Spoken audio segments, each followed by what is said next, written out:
أعوذ بالله من الشيطان الرجيم. بسم الله الرحمن الرحيم.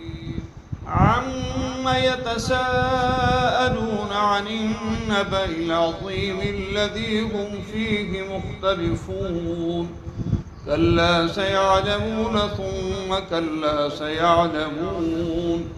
ألم نجعل الأرض مهادا والجبال أوتادا وخلقناكم أزواجا وجعلنا نومكم سباتا وجعلنا الليل لباسا وجعلنا النهار معاشا وبنينا فوقكم سبعا شدادا وجعلنا سراجا وهاجا وأنزلنا من المعصرات ماء ثجاجا لنخرج به حبا ونباتا وجنات ألفافا.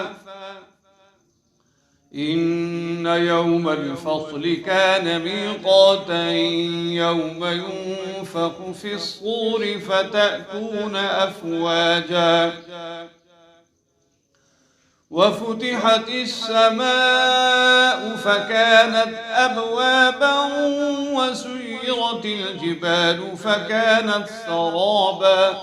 إن جهنم كانت مرصادا للطاغين مآبا لابثين فيها أحقابا لا يذوقون فيها بردا ولا شرابا إلا حميما وغساقا جزاء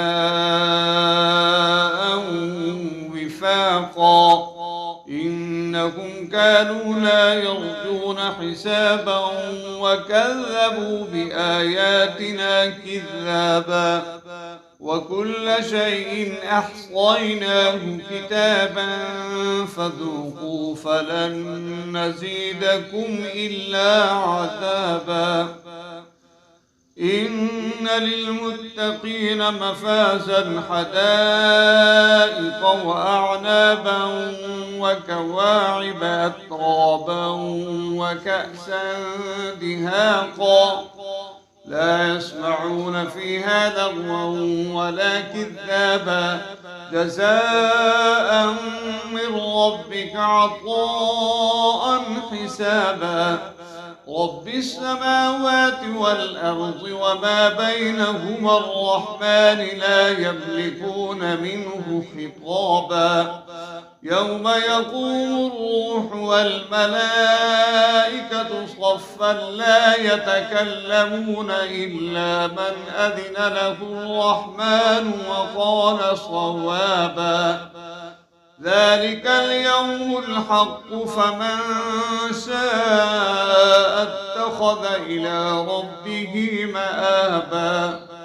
إنا أنذرناكم عذابا قريبا يوم ينظر المرء ما قدمت يداه ويقول الكافر يا ليتني كنت ترابا.